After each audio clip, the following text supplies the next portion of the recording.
Sidelines with Rob Browne. Talk sporty to me.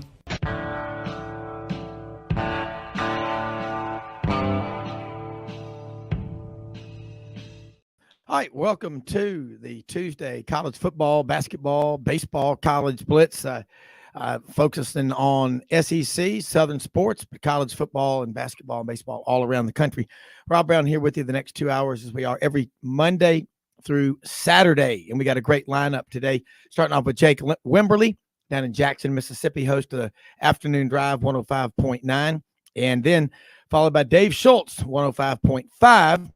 WNIC and Real Schultz cast. I call him of the Sun Belt. Q's Nation knows his college sports inside out as well as NFL. Very good on NFL as well. Top of hour number 2, Johnny Ballpark Franks. What can I say? He's close to interview number 14,000. He's interviewed more Heisman Trophy winners than anybody that I know of, and that's saying something. I mean, he's got an archive of interviews that is second to none, and will be followed in the fourth segment. Jordan Hill, 24/7 Sports on the national champion, back-to-back national champion, Georgia Bulldogs. Also talk some Bulldog basketball, recruiting, and whatever else Jordan can tell us about Georgia. That's why we bring him on here every week. He is informed, knows what he's talking about, really gets it, and have a lot of fun with him. And bottom line, a lot going on, man. We talked yesterday with Franz Beard, GatorBaitMedia.com, about the Jaden Rashada mess down at Florida. He's been released from his national letter of intent. And, you know, I think that was a good thing. But I think the real canary in the coal mine there, and I want to hold this comment off till Jake Wimberly joins us. Jake, thanks for joining us this morning.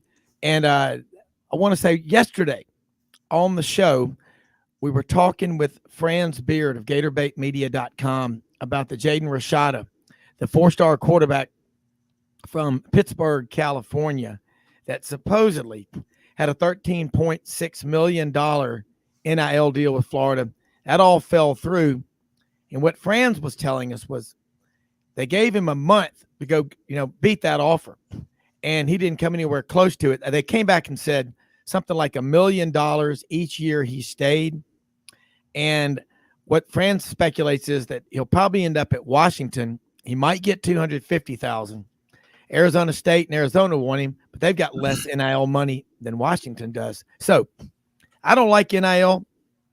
Be honest with you, being in wealth management for 32 years, family wealth management, I detest it because I would never, in good conscience, in my role, ever recommend giving money like that to a 18, 19, 20, 21-year-old kid. This may be what we need to get people focused back so we can also, with the portal, keep up with the rosters. I mean, you've got to have the crawl at the bottom of the screen to keep up with your roster if you're a college football fan. It's that crazy. But, Jake, I'm sure you're aware of that Jake Wimberly story, but he ain't going to Florida. He'll probably end up at Washington for just a little bit of money compared to what he thought he was going to get. Yeah, no, it's a very interesting story, especially when you look at the tag, the dollar tag that was put on Rashada. And what I've said is, as well as when you look at the other quarterbacks that are out there, you look at the Nico Liamalevas at Tennessee, and you look at the Arch Mannings of the world, not getting probably near that kind of money.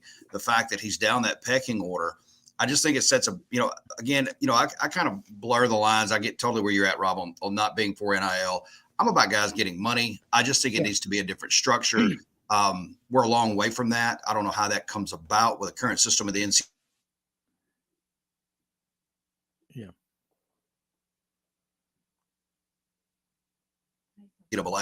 But with kid gloves, because now it becomes about possible lawsuits in Florida. What's next down the road? Is this guy a liability more than he is a viable option at quarterback now?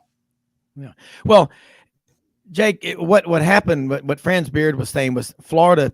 He originally was going to Miami, then he switched to Florida, and then they gave him a month to go out and find and beat that offer. and he couldn't come anywhere close to it. And my investigating with NIL, wherever I look into it deep, is it's nowhere near the money that we're being told that these student athletes are getting. And it's all based on a false narrative that they're victims. Hell, the universities, if you want to say anybody's a victim, that and the boosters who invest billions collectively nationwide into facilities, academic facilities, tutors, and everything. Hey, if the kids aren't graduating, whose fault is that? I mean, that they can't care more than the student athlete can. So we need to wash that one away. But I'm a capitalist.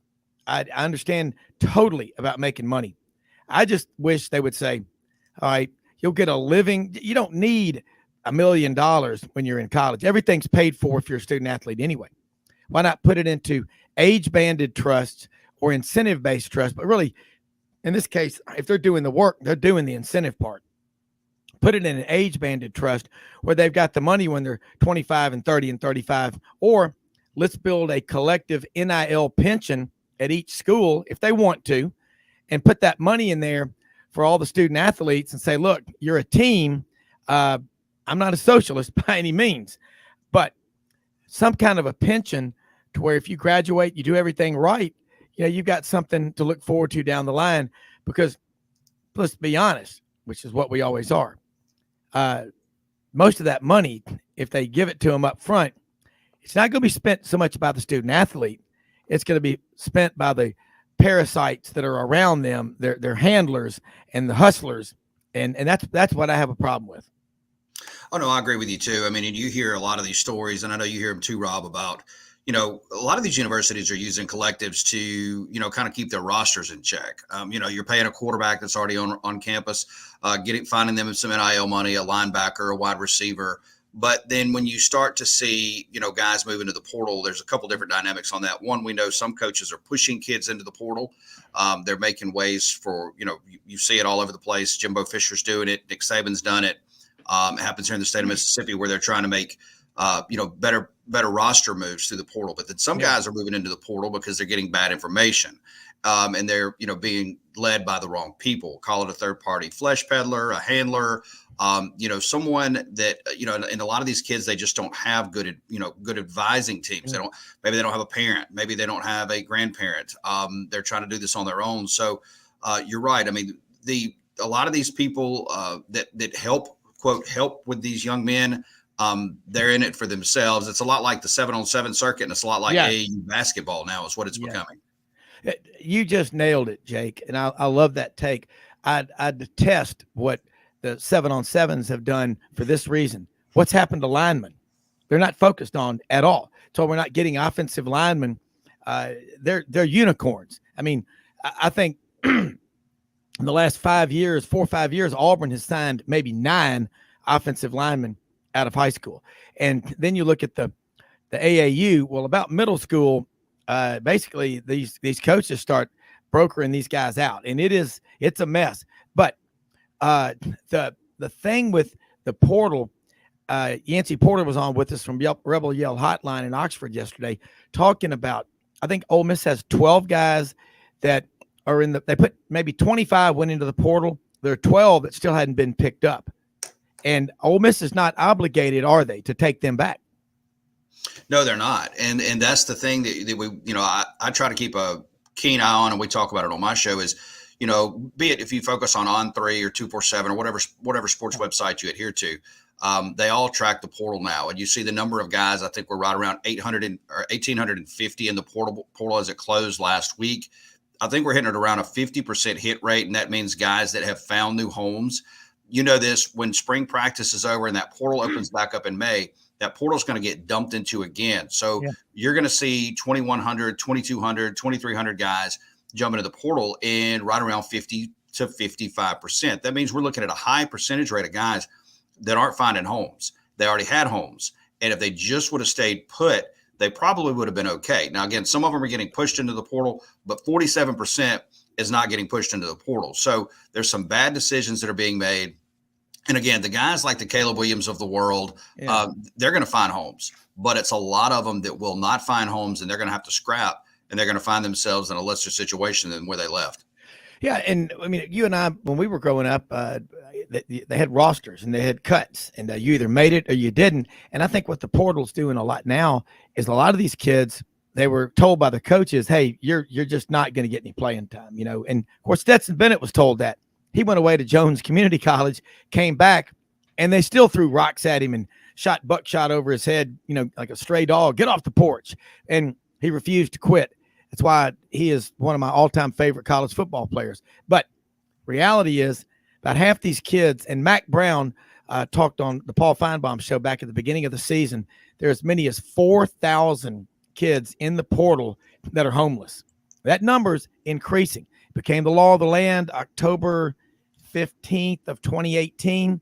And so we've got 4 years of data to study. And I'm sure that you could extrapolate a lot of information and draw some pretty, obvious conclusions. And the takeaways from it is it's better to stick it out and just work hard, because even if you don't make it, you've got stability in your life. You're going to, if you're at a high profile school and you graduate and you get involved in the Letterman's Club and you start working and networking with the alumni and the boosters, trust me, I can tell you this. If I'm looking to hire somebody, Jake, and the guy says, "Hi, I'm Jake Wimberly. I played at Mississippi State. I'm from Rolling Fork, Mississippi. I'm the first person in my family to ever go to college. I was on the scout team for 5 years. Only time I really ran on the field was to hug my family at senior day. So you never quit. You voluntarily got up, Jake, at 4:30 every morning. You did this. You did a lot of community work. I see. Let's say you're an Eagle Scout, but 5 years you were on scout team. You did all that. Never complained. You were always early at practice. You were a great teammate. You did everything. I'm hiring you. I'm all over folks like that. That's the lesson, because I worked with a guy like that who played at Alabama. I said, "How many concussions did you have, Jay?" And he goes, 7 that I can remember. He was 5'7", 5'8" wide receiver, on the scout team. His dad was a coach on the staff. He didn't get any preferential treatment.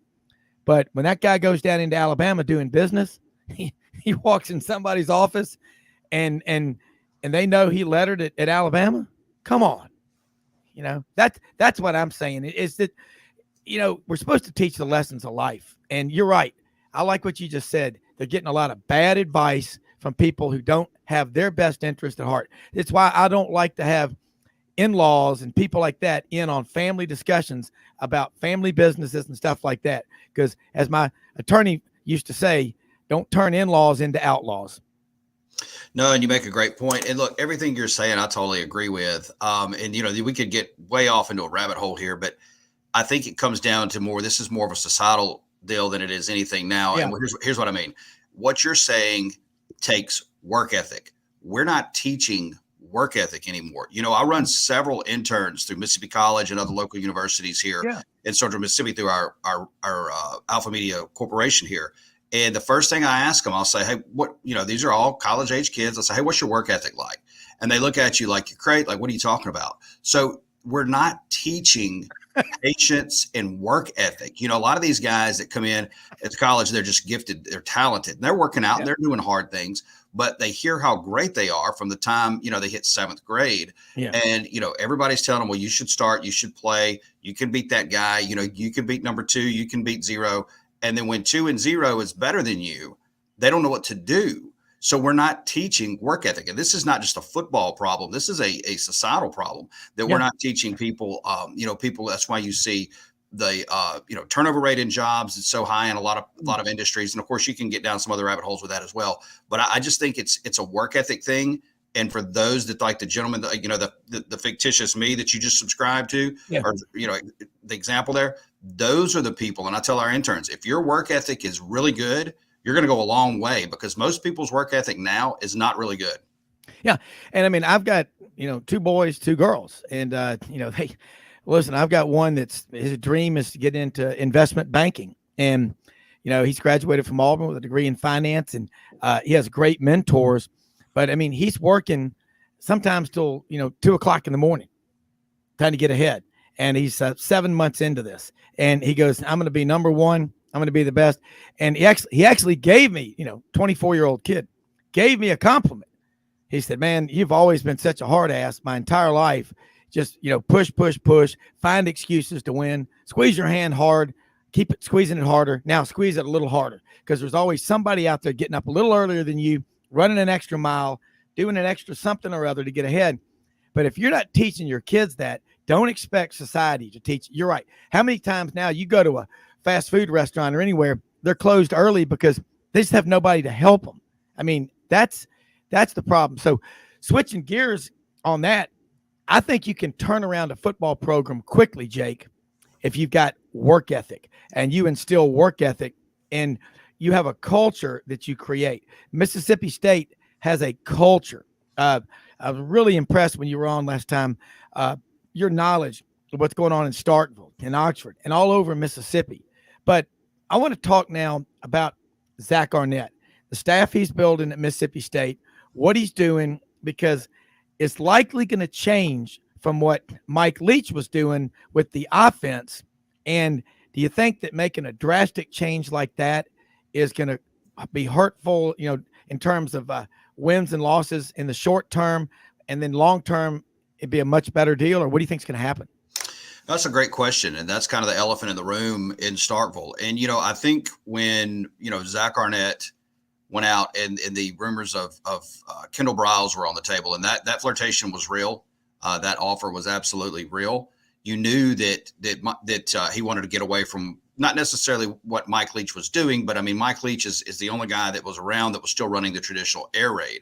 Everybody, Jake, hold that thought. We're going to take a quick break. I just looked at the stop button. We got to take a commercial break. Rob Browne with Jake Wimberly, 105.9, the afternoon drive in Jackson, Mississippi, the bold new city. More after this.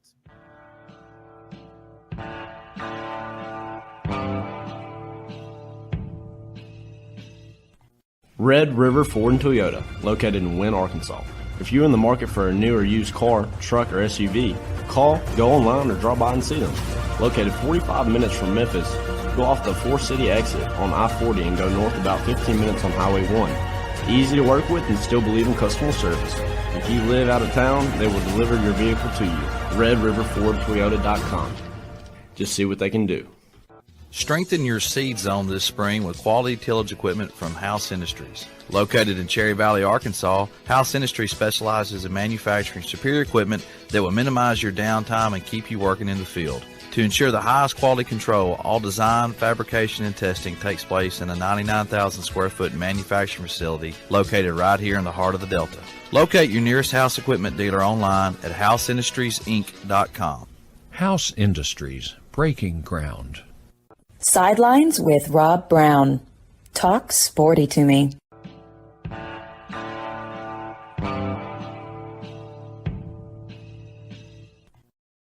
You were making a great point about the changes at Mississippi State from the traditional air raid that Mike Leach was still running to what they're going to do. So let's keep it going.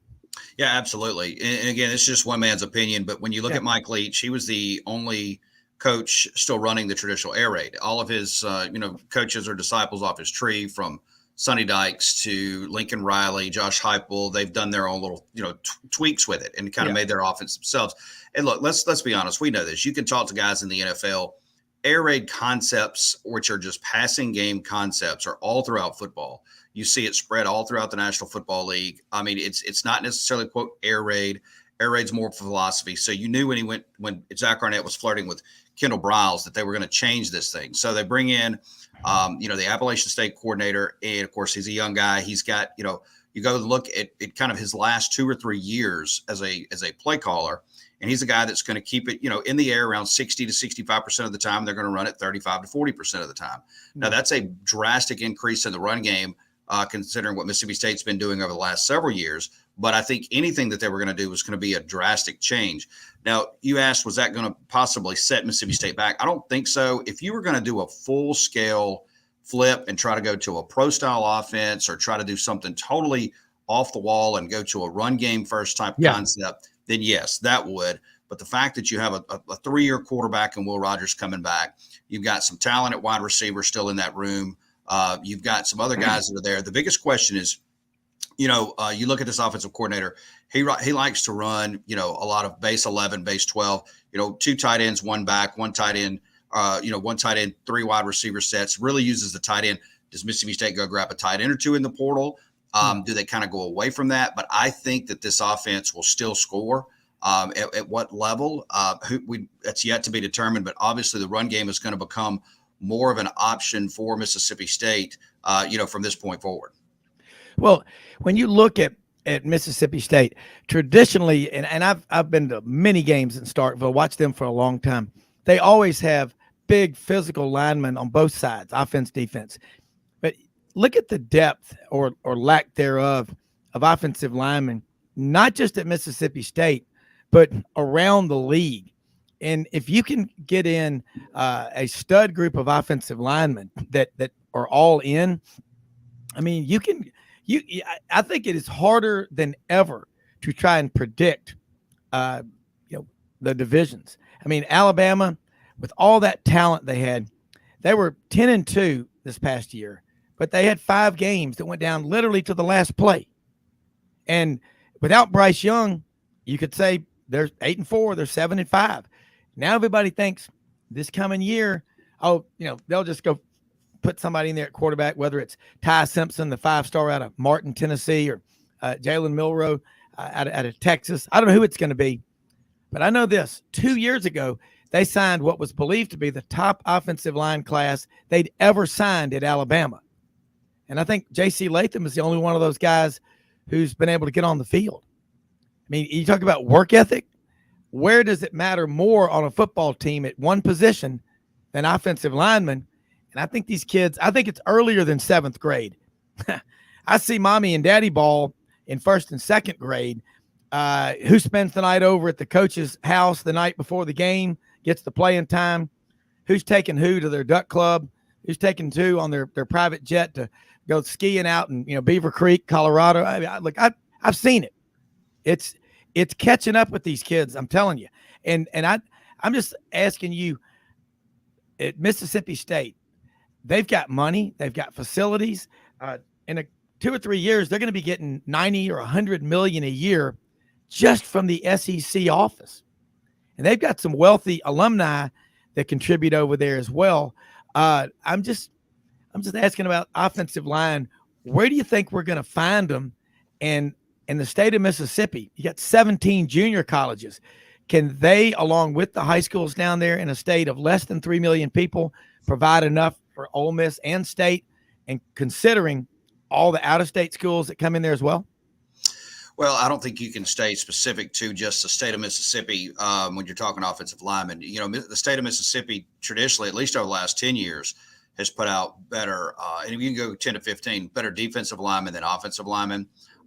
You take, the 2 best offensive linemen this year, this cycle, at least by recruiting metrics in the state of Mississippi. They both went to, and these are great schools. They both signed, though, with a group of 5 schools. So, Mississippi State, I think, has done a great job identifying guys over the, of course, you can go all the way back to Jackie Sherrill, who did it in the junior college system. He did it out, found guys in Georgia and Texas. You got to just go find those guys and develop them. And one of the places that we haven't seen just a massive upheaval in the transfer portal, oddly, is offensive line. Now, you'll see some move in and move out. I mean, Alabama went and grabbed an offensive lineman from Vanderbilt a couple years ago. Yeah. You see some of those guys happen. But for Mississippi State, I don't think there's enough talent in the state of Mississippi now for State, Ole Miss, or Southern Miss, for that matter, to just live and die in the state of Mississippi. I mean, you look at Georgia, they've come in here and cherry picked 2 of the best players in the last 20 years out of the state, in Kobe Dean, out of Hernando, Mississippi, who's now playing in the National Football League. And then you look at, the running back came out of Germantown High School, who scored 2 touchdowns in the national championship game. So I think you got to be creative.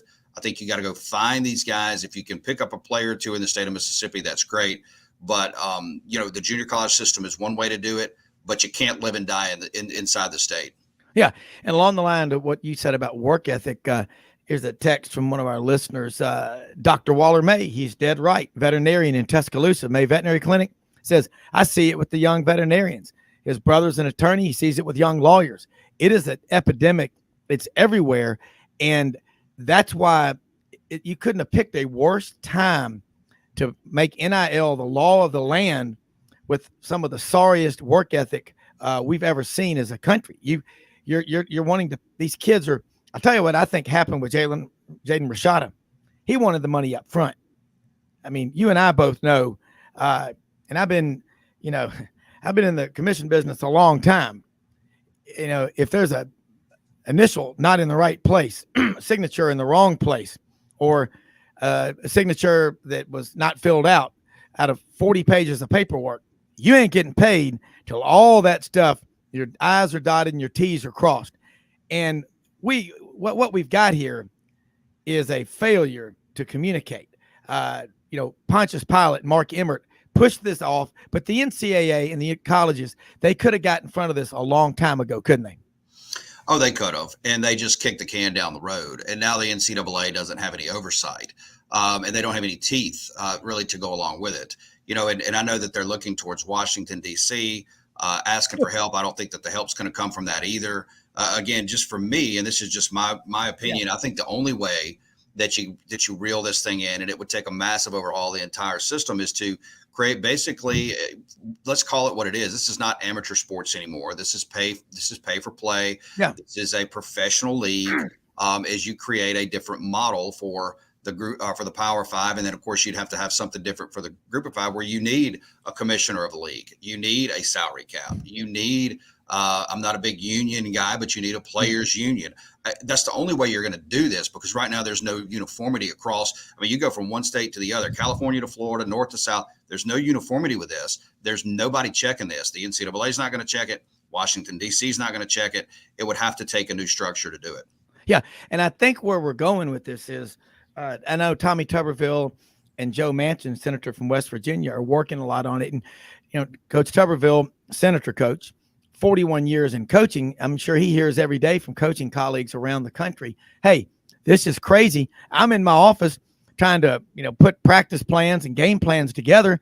And I got 18-year-old kids who hadn't played a snap for me coming in here wanting to renegotiate their NIL deal. So it's crazy. Jake, look, I know you've got to be on to your next gig, but do this for us. Let people know how they can follow you, keep up with you on Twitter, your daily show and all. And let's do this again next week. Love your insight from Jackson. Rob, thank you so much. Yeah, it's at Jake Wim on Twitter, just JAKWIM, at Jake Wim. And of course, I'm on 3 to 6 in Jackson each and every day on ESPN Radio. You can always stream that. Just go to our website, thezone1059.com, or you can find us on TuneIn or the other streaming platforms as well. Rob, absolutely. We'll do it again next week. Thank you, sir. Appreciate it. All right. Have a great day. Thanks. All right. Let's switch down to, let's head down Highway 98 to Mobile, the port city. Schultz cast, Dave Schultz down there. And I'll tell you what, Dave, Senior Bowl's coming up 2 weeks. We got college basketball, college football, all kind of news every day. Who's going to get this guy? The portal has stopped for now. Next window doesn't open up again until May, but there's going to be a lot of talk. You can go into the portal, but you can come out of the portal. Yeah. Portal hasn't stopped. Okay. Here's my question to you. Yeah. We had that December 5th, January 18th, and then another one in May. But yeah, you can, and after spring practice, that's when, as Jake Wimberly just said, numbers really ought to spike up at that time. And I think it's now almost 50% of these kids are ending up homeless. They're not getting picked up by anybody. Right. I have a couple of questions. First of all, you still haven't gotten a new haircut, and why not? And B, I think I'm going to win my bet. Are you going to be down here next week for the Senior Bowl? Well, what's that? What? I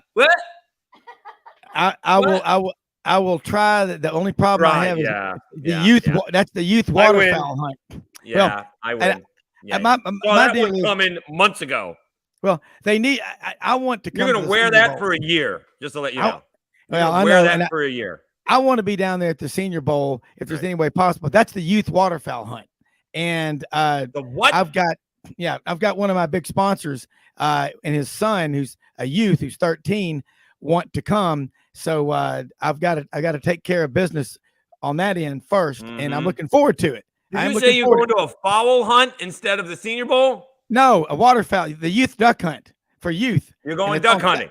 Saturday, February 5th. Yeah, I duck hunt. How long is duck season? It ends that Saturday at sundown. So you've been duck season. You've been duck hunting for 2 months.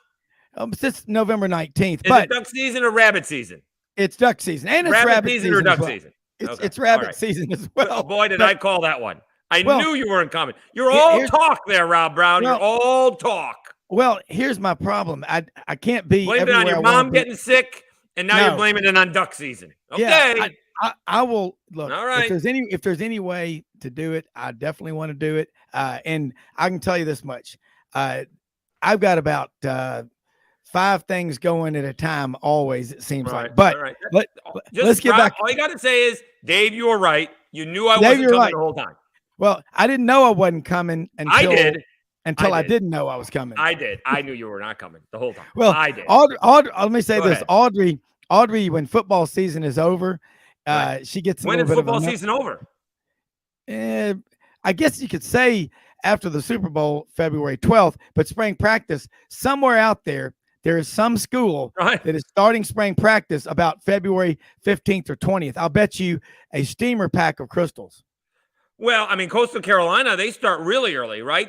Coastal Carolina a couple years ago, they got all their spring practices in before COVID shut everything down. So they were done. So they're going to start, I think, a little bit later. They got a new coach, so they're settling in a little bit. But you're right. I mean, we got National Signing Day. Not only is it Senior Bowl next week, right? We got National Signing Day, which is Wednesday. We'll see who signs. Plenty of places, unlike Alabama, have room to sign kids. So, and then you got the Super Bowl, and then, like you said, we got recruiting never ends, and then spring practice happens, and then the portal's going to open up again, right? I mean, are both those Alabama quarterbacks going to stick around? Is Jalen Milroe and Ty Simpson going to stick around? Because I bet you want to bet something there. Yeah. I bet you that Nick Saban doesn't tell one of the kids who was starting. We'll find out in the fall, just like he did with who was it? Was it Jalen and Tua? No. Yeah, it was Jalen and Tua, right? Yeah, it was. Yeah. Well, here's the problem. I'm not going to tell you, so quit asking. Yeah, they've been playing that game. Coaches have at schools around the country for a long time, but with the portal, you're really in a tight situation because, for God's sakes, you got to have a backup. Guys can get hurt, and it happens. And I mean, look at Brock Purdy, Mr. Irrelevant, is now starting quarterback for the San Francisco 49ers. Jimmy Garoppolo, probably not going to play. And and look at the Dolphins. They were down to their 3rd team quarterback. And look, I'm not a doctor, and I know you're not a doctor. You're smart enough to be, but no. Tua, when he got up after being hit really hard and fell back down, they let him play. Look, I'm all for being tough, but again, we have Dr. Andrews on here and some pretty smart doctors, and they're like, we're not trying to make the game less, tough and physical, but when it comes to concussions, I'm surprised Tua. Do you think he'll be back next year? I do. I do. I think he's at least going to give it a shot. I do. All right. Obviously, one of the thing we've learned about concussions is once you get one, you're more susceptible to it, right? Yeah. So, we'll see. But yes, the problem was, and the so-called, independent doctor got fired, right? They said that, oddly enough, right, the report came out with the NFL and the NFLPA, and we're talking about the game where Tua came in against the Bills and then left the game and came back. And then like Thursday night, he was knocked unconscious and his hands were frozen. And that's when he got the obvious concussion. So we're talking about the game against the Bills. And then the report came out and they said nobody did anything wrong except we're firing the independent doctor. I mean, how do you have both? How do you fire the independent doctor and say that nobody did anything wrong? So obviously they did something wrong. My producer, and he's very bright, Michael Browne, on the radio with me. He's like, he loves the NFL. He watches it all the time. So nothing's ever going to take him away from the games, but it's really hard to root, in essence, for the NFL, right? Like this, they don't have to do it this year, but they're talking about moving forward with neutral site football games for the conference championships. That's ridiculous. Right? We don't need that, right? Who wants that? And so, this year we get it, it's not a perfect solution, but that was the solution that they had in case they needed it, and everybody understood that. But we don't want that moving forward. No way. And so, and then you get, going back to the DeMar Hamlin game, you got Troy Vincent basically lying about, having this 5-minute warm-up period because they were going to play again. And being reported not only on Monday Night Football, not only on ESPN Deportes, but I think Rich Eisen was doing it on Westwood One. They were all reporting it, and no one corrected them at all. So obviously the NFL knew what was going on, and they say afterwards, well, it would have been insensitive. So, we are not – it's really tough to root for the NFL. And so, they are not the most forthcoming organization out there, and they are only in it, let's be honest, for the money. Yeah. Hold those thoughts, because when I come back, I want to talk about how excited I was. It was just so much fun to watch that Buffalo game with that snow. How much fun would that have been? I bet you love it. Yeah. We're going to be right back. You can make an Airbnb reservation for the Senior Bowl week in the commercial route. Yeah. We'll be right back. Right.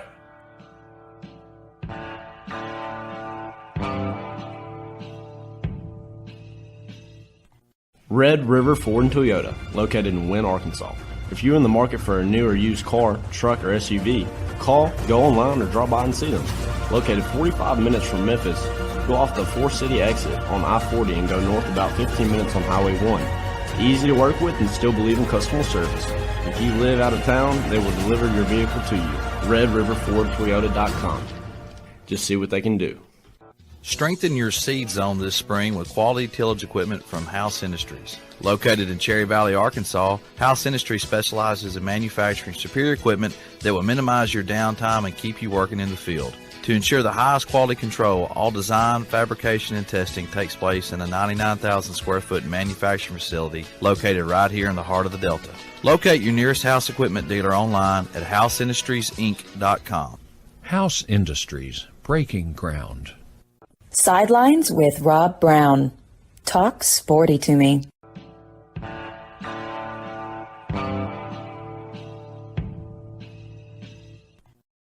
As I got in from cleaning 41 ducks this past Sunday, my thumbs were numb.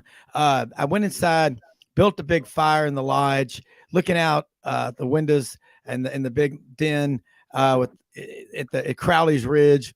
It was overcast. It was kind of nasty day, cold. And what kind of I got big fire going, and a cold road soda. And I'm watching that Bills game. Man, that was against Cincinnati, and the snow just pouring down. Now, I know you grew up there in Syracuse, lake effect snow or whatever, but man, and people will say, well, it was windy. That's what I love about the NFL. I don't think it was that windy. Was it that windy? It didn't look it. It didn't. I don't think it was. Windy. I mean, it was snowing, and obviously, to be snowing, it's got to be a little bit cold. But it didn't look like it was. It didn't look like the conditions were brutal as we have seen in the past. Yeah. Well, Syracuse is how far from Buffalo? About 2.5 hours, maybe 3 hours from Orchard Park. Orchard Park is south of Buffalo proper. So Buffalo is right off the thruway. Orchard Park would be just south of Route 90. So Syracuse is north of Buffalo. Directly east of Buffalo. Directly east. Okay. East. Directly yeah. east. But you get a lot of snow up there. But yeah, that was exciting to watch it. But I mean the concussion, the helmet on helmet deal. I noticed there were fewer calls for targeting in college this year. We have Steve Shaw on the show, a good bit coordinator of NCAA officials. Right. It looked like it was way down. Now he had said that the year before in 2021, there was an average one targeting call for every 5.2 games. But in the SEC, I remember Smoke Monday had 2 or 3 his senior year at Auburn. And I think personally, NFL scouts and all, they look at that and they say, man, that's a lack of discipline. A little bit.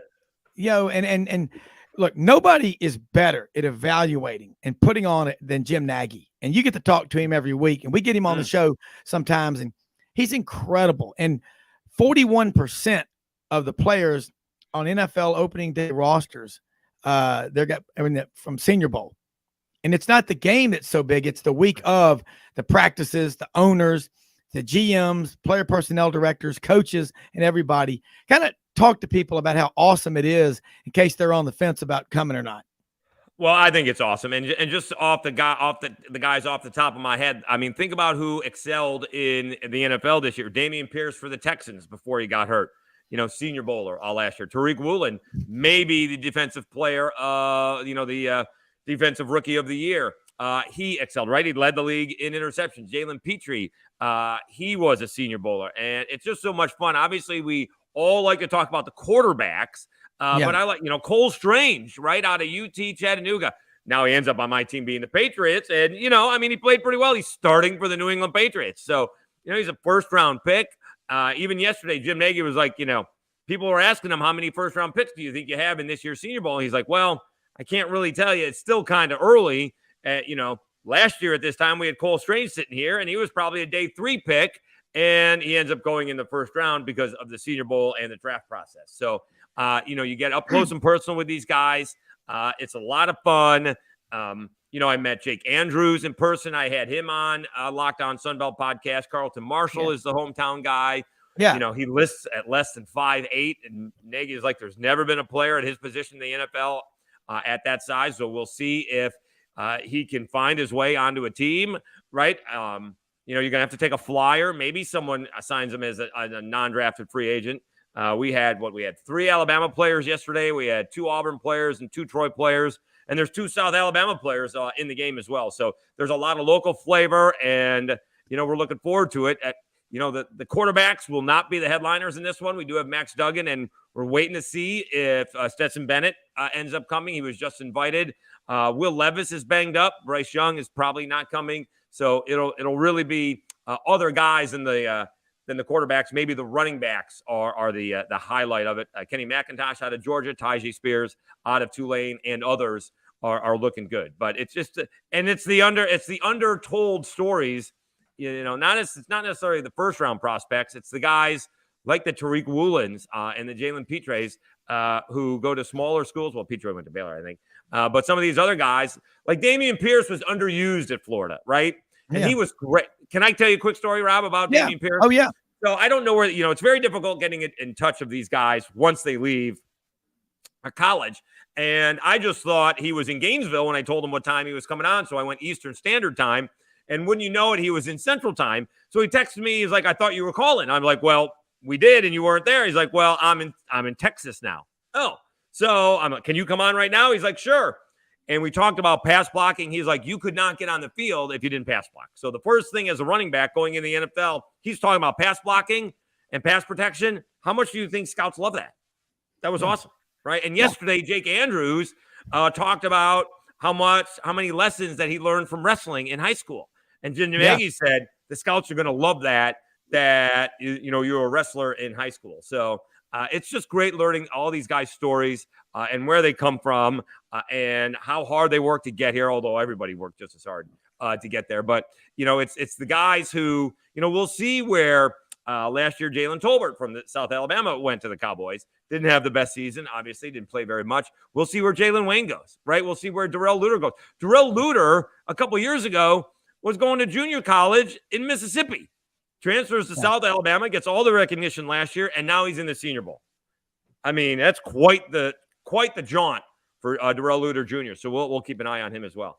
Yeah, and it was really cool yesterday. John Hartwell was on talking about Jordan Love, quarterback. His offers coming out of high school were Eastern Washington and Utah State. And Jim Nagy, I remember last year we were asking him about some of the linemen, Northern Iowa, North Dakota State, South Dakota State. These kids up there, man, they don't take anything for granted. He said what they watch for in the Senior Bowl practices is how do these guys react when they line up against some, All-American SEC edge rusher or linebacker that played at, Oklahoma or whatever. How they, if they can handle themselves in practice against those guys, that's a good sign. But if they go the other way, that's a red flag, potential, fold the page on that guy. Well, what you have to watch out for is the Power 5 guys getting cocky, right? These guys who are going up against these all SEC tackles, all of a sudden are going up against Cody Mauch from North Dakota State, and they think they're going to, crush them, and then they don't, right? Trey Miners is basically the Broncos' best offensive lineman, and he was like coming into the Senior Bowl. He was a non-drafted free agent guy. And all of a sudden, what was he, a third-round pick? And now he's a Broncos mainstay. And so you're going to get that as well. There's another offensive lineman from Chattanooga who's coming. We got an offensive lineman from, as I mentioned, Troy, and you got one from Old Dominion. And so these guys come in with a chip on their shoulder, right? The big SEC guys and the Big 12 guys and the Big 10 guys think they're going to, rock and roll. And yet all of a sudden they get beat a little bit by some of these smaller schools. So it's interesting. And it is a whole different dynamic, Rob, because it's not about the game, right? And, Allen Iverson would love this. We're actually talking about practice. Like the practices are where these guys move up. And that's where, the scouts are different from I am where you're talking about, is he twitchy? What's his hips doing? How are his hands? What's his leverage? And so that's what these guys are looking at. And you only get a handful of reps, right? This is not something that you're doing for 3 weeks in fall camp or something like that. You get, a couple of reps here because everybody has to get reps. And there's like 120 guys. So it's all about the practice. Well, we're talking about practice. They're eating a lot of Reese's Pieces. I can tell you that. Well, they don't do that. I do that. That's my problem. I eat the Reese's Pieces. Yes, I do that. Yes. So that's all. I took off 5 pounds. I put 3 of it back on yesterday.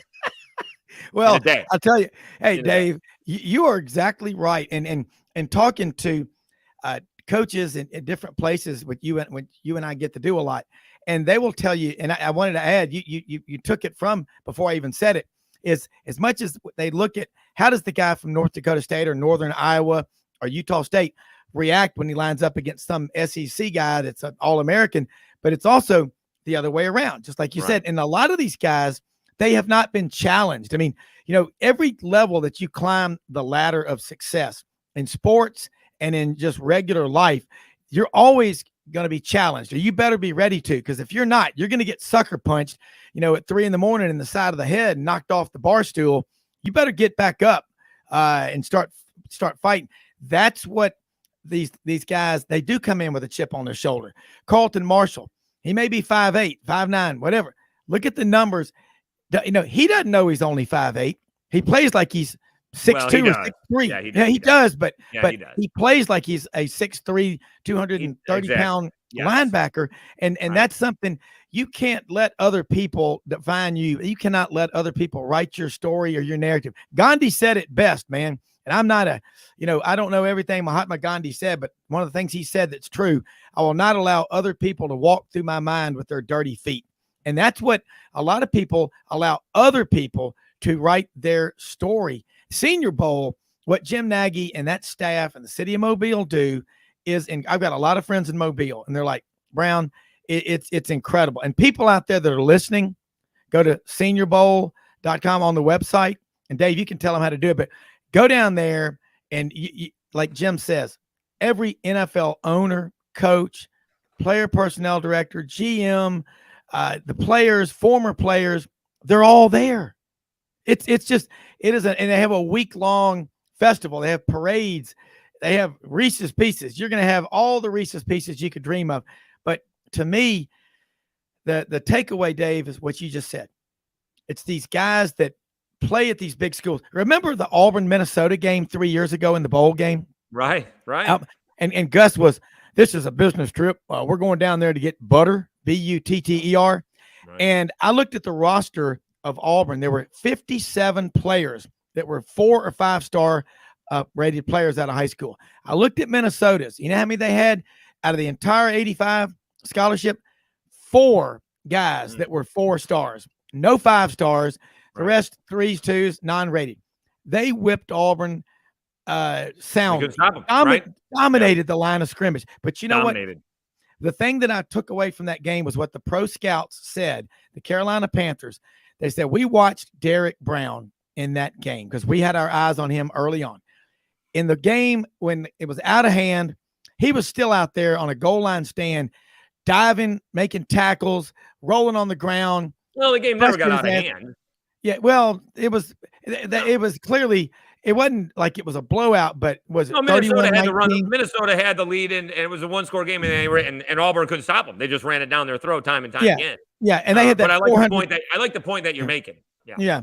And they watched Derek Browne. You talk about a high character kid, and Marlon Davidson. They both came back for their senior years to try to win an SEC championship, and they didn't do it, but they were pretty darn good. And the pro scouts also look at guys that get a lot of targeting, that showboat around out there. People think it doesn't matter. Man, when you're going to invest a lot of money in an employee, which is what they are, it matters. I agree. Yeah. And I'll tell you right now, beyond the, reality that you're not coming to the Senior Bowl, and I told you so, I did not think we were going to be hearing any Eastern European or Eastern Asian philosophy on Sidelines. That's a first. well, Gandhi, he's the man. He's a legend. I understand that. I just didn't think it was going to be coming from you. His son actually is a professor at Christian Brothers University, CBU in Memphis. They have the Gandhi Center, for Peace Institute in Memphis at Central and the Parkway there in Midtown. Oh, but his son. It's pretty cool. But the thing, Dave, about these NFL rosters, look at the quarterbacks, but look at the linemen, look at the wide receivers, but it's the offensive linemen and the guys that come in with a work ethic of a Mennonite farmer. They're the ones that have a chance to last a long time. Hey, how long has Andrew Whitworth been in the NFL from LSU? Long. Well, he's retired, but yeah, he had like a 17, 18-year career, right? Yeah, offensive lineman. Look at Carlos Dansby at Auburn from Woodlawn High School there in Birmingham. The greatest decision ever was when Gene Chizik approached him when he was defensive coordinator in 2002, I guess it was, in spring practice, and said, "Hey, I've coached a lot of great defensive backs, and I think you could be an all-SEC back, defensive back. But I think your meal ticket in the NFL for 10-plus years is linebacker." Let me think about it, Coach. Well, you know what he did. But he had a 16, 17-year career in the NFL. Look at Takeo Spikes, 15 years. You take care of yourself. Those are 3.5 times the average career in the NFL, Dave. Did Takeo Spikes play that long? I thought he got hurt. 15 years. Yeah. Okay. And finished after the 2012 season because he led the Tiger Walk at Auburn October 5th, 2013. And my boys were there high-fiving him. And Wilson said he almost took his shoulder off. He goes, he looks like he could still play. I said, he does. And if you see him now, he still looks like he could suit up and play. Yeah, he does. The guys, he's to me, he is the defensive equivalent of what Bo Jackson was on offense. That incredible of an athlete at 6'2", 230 with a 22-inch neck. He's very smart, and he spends most of his time mentoring NFL players who transition back out of pro football into the business world. Does a lot of great work up in Atlanta. Yeah, I agree with you. Yeah, you were talking about the quarterbacks. It's going to be really interesting, Rob, and I don't know what team is going to do this, but I think someone will. That eventually they're going to have a quarterback that is worth getting paid. So say like a Jalen Hurts, right? Yeah. Say he leads them to the Super Bowl championship, wins the MVP next year, and has a good couple of years. But some team is going to realize we can't pay the quarterback $250 million and still have a Super Bowl contender. I don't know who that's going to be, but somewhere along the way, some team is going to do that. All right. Yeah. I mean, maybe the Ravens, it's not like Lamar Jackson isn't going to get paid next year. He's going to get paid. It just may not be from the Ravens based on what they're offering. So it's going to be very interesting. I thought it was going to be the Rams a couple years ago. They ended up getting rid of Goff anyways. That, McVay would say, I can go do anything and get anybody to work my system. Goff did it good enough to get to a Super Bowl, but they probably shouldn't have paid him. It's going to be very interesting moving forward because all these guys are going to get paid, right? It's not like it's going to be one or two guys, and they're all kind of young. We'll see how much Burrow gets, how much Herbert gets. I presume Tua isn't going to get the same kind, but as my producer once again said yesterday, it would behoove Miami to extend him because they could do it for a lot cheaper than the other guys are getting. We'll see what Daniel Jones gets. So all these guys are going to sign these long-term, really hefty contracts. And so it's not going to be fair, but I mean, all these quarterbacks have only won one Super Bowl, and that was before they got paid. Flacco, Mahomes, Russell Wilson, Aaron Rodgers. Yeah, hold those thoughts because we're going to come back for a few more minutes, and I want to say this: Kyler Murray, $250 million. Exactly. That broke the back. We'll be right back. Right.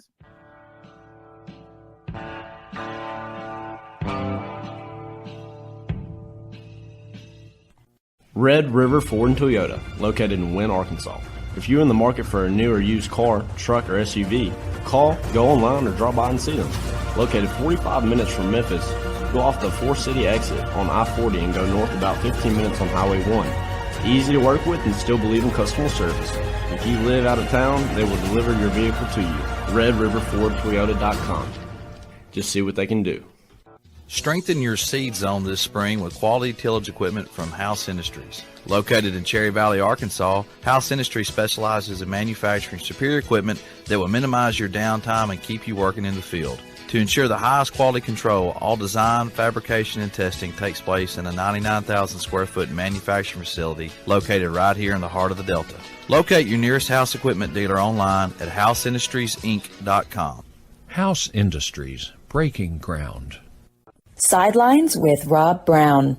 Talk sporty to me.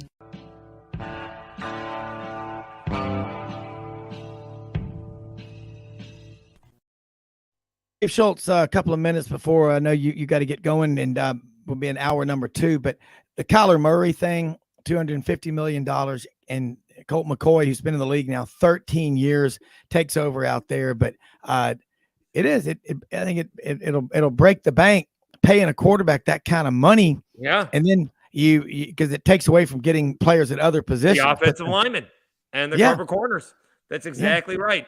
And think where the 49ers are now, Rob, right? They've reset the clock. Purdy's a rookie. So he'll probably say he leads them to the Super Bowl and they win the Super Bowl. He's going to get a raise, right? They're not going to keep him on his 7th round pay scale, but he's not going to get what he should get paid.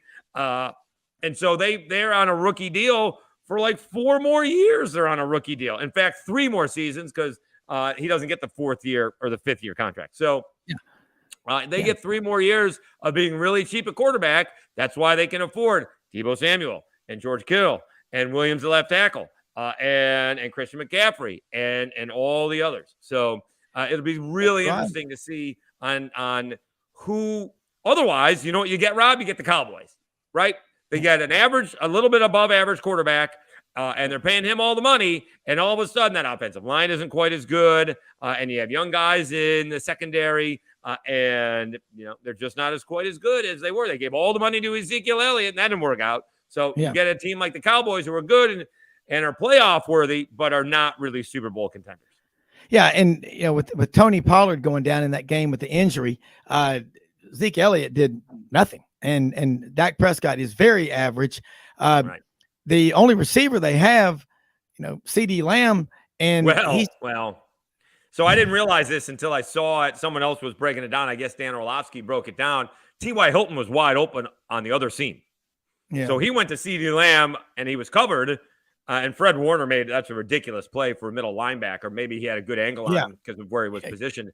But T.Y. Hilton was down the other seam, and he was wide open. Should be mentioned, Rob, CD Lamb got 2 hands on that ball. He almost caught that football. Yeah. He's a great receiver, and I'm not saying T.Y. Hilton's not, but you're putting all that money into Dak Prescott, and then Zeke Elliott. Tony Pollard, I watched him play at Memphis out of Melrose High School. Right. He can do everything. Kick return. Hopefully he's going to be okay. He's got a broken leg, right? Yeah.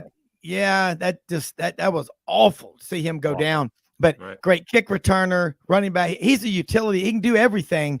Not many guys like that. But Dave, look, tell people how they can follow you again. You put out great work all over social media, Twitter, SchultzCast, and everything. And let's do this again next week. We're at Hold on. Are we going to do it live in Mobile, Rob? You're going to be sitting next to me live in Mobile? What? Huh? Hey, if I could pull it off. The only way I could do it was I could maybe come down for a few days during the week, but I couldn't be there Saturday, so I could be up here for the hunt. We don't have to be here for the game; just be here for the week. Exactly. I need to find out how to do it. That's the new name of the show. All Talk with Rob Browne. It's at SchultzCast. I'm on WNSP.com. You can find me at Locked On Sunbelt. I always screw that up because I'm looking backwards. Locked On Sunbelt, and we're going at it again. We got a great show for the Senior Bowl show with Jim Nagy, the last one to preview it. We got Byron Young coming on from Alabama. Joey Molinaro is going to head up the summit, which has the stage divided with the Auburn and Alabama players. I think we're getting Tajay Spears from Tulane and Joe Marino from the Draft Network. So it's our last Senior Bowl show before the actual week of the Senior Bowl. So really looking forward to that. On a side note, I got Ralph Lawler today, Rob. I got the longtime Clippers play-by-play broadcaster. Yeah. I mean, I know they're better now, but he saw a whole lot of losing with the Clippers. I can't wait to talk to him. And the Blake Griffin in the early flop years. I remember him coming and playing the Grizzlies. Right. Well, I mean, when you had Chris Paul and Blake Griffin, that was a lot of fun to watch. I know they didn't win. They didn't win as much as they would have liked to, but they were right. I mean, that was Lob City. Yeah, we had some awesome games with the Grizzlies at the FedEx. I'll save you some Reese's, Rob. All right. Where should I send the Reese's cups since you won't be able to come down here and get them yourself? I'll tell you, if we can pull it off a few days during the week, I'm going to try to do. I got to try to make that happen. I've got this and in my regular, wealth management business. It gets crazy sometimes, but I promise I'm going to try to pull it off. I'll call you about it after the show today sometime. Yeah. I will not be waiting by the phone, Rob. Hey, I will before you go on the air at 3:00, correct? All right. 3 to 6. You shaved the side of the head again, didn't you? You shaved the side of the head again. You had to start it over. I told you to start all over again. Go all Marine, cut the whole thing off, and start over again.